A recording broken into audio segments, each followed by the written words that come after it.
গত ৮ সেপ্টেম্বর আত্মপ্রকাশের পর এই প্রথম আনুষ্ঠানিক কোনো সংবাদ সম্মেলনের আয়োজন করে ছাত্র জনতার গণ অভ্যুত্থানের প্রেক্ষাপটে গড়ে ওঠা জাতীয় নাগরিক কমিটি।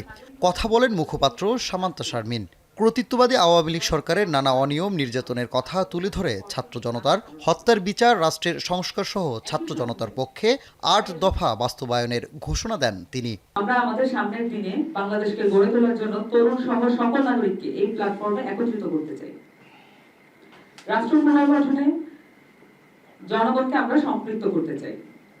মানুষের মধ্যে যে গণতান্ত্রিক সমাজ গঠনের আকাঙ্ক্ষা তৈরি হয়েছে তাকে বাস্তবতায় পরিণত করতে চাই আমরা।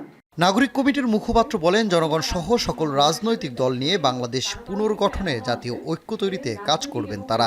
বিভিন্ন রাজনৈতিক, সামাজিক, সাংস্কৃতিক ব্যানারে স্বৈরাচারী শক্তির পুনর্বাসনের যে কোনো চেষ্টা রুখে দেওয়ার আহ্বানও ছিল সংবাদ সম্মেলনে। বিভিন্ন রাজনৈতিক, প্রশাসনিক, সামাজিক, সাংস্কৃতিক সংগঠনের ব্যানারে ফ্যাসিবাদী শক্তির পুনর্বাসন প্রক্রিয়া চলছে। এই ব্যাপারে আমরা সজাগ আছি। একই সাথে এই বিষয়ে জনগণকে সজাগ থাকার আহ্বান জানাচ্ছি। কিভাবে বাংলাদেশকে আগামীর দিনে পুনর্গঠন করা যায়, বাংলাদেশকে রক্ষা করা যায় ভিতরের শত্রু, বাহিরের শত্রু এবং পুরা ওয়ার্ল্ড সিনারিওতে বাংলাদেশের একজন সিটিজেন গিয়ে কিভাবে ওয়ার্ল্ডে বলতে পারে যে আমি বাংলাদেশ হিসাবে প্রাউড ফিল করতে পারি। ওই জায়গা থেকে আমাদের নাগরিক প্ল্যাটফর্ম, ছাত্র এবং জনতা যারা আছে সবাইকে নিয়ে হলো কাজ শুরু করেছে এবং আত্মপ্রকাশ করেছে। অন্তর্বর্তী সরকারের বিভিন্ন ইস্যুতে পদক্ষেপ নিয়ে অসন্তোষ প্রকাশ করেন দলটির আহ্বায়ক কমিটি। আইন শৃঙ্খলা বাহিনীর সক্রিয়তা নিয়েও প্রশ্ন তোলেন তারা। পাশাপাশি গণবিচার বা মব জাস্টিসে যারা জড়িয়েছেন তাদের বিরুদ্ধে পদক্ষেপ নেয়ার দাবি জানানো হয়। দেশের বিভিন্ন মন্দিরে হামলা হয়েছে। আমরা যথাযথ নিরাপত্তার কথা জানালেও সেখানে সরকার যথাযথ ভূমিকা নিতে পারে নাই। আজকে এসবের পরম্পরায় মাজারের উপর হামলা হচ্ছে।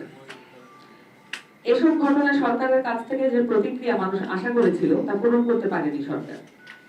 কেন আইন শৃঙ্খলা বাহিনী কাজ করছে না এ বিষয়ে সরকারের কাছ থেকে কোনো বক্তব্য পাওয়া যায়নি।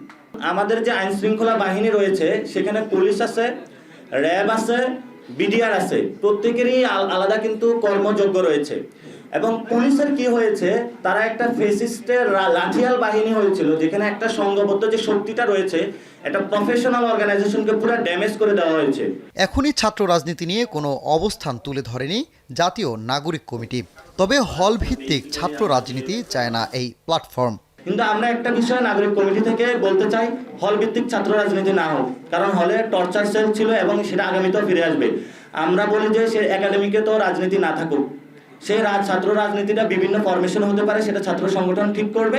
এরই মধ্যে বিভিন্ন জেলায় সার্চ কমিটি গঠন করেছে জাতীয় নাগরিক কমিটি।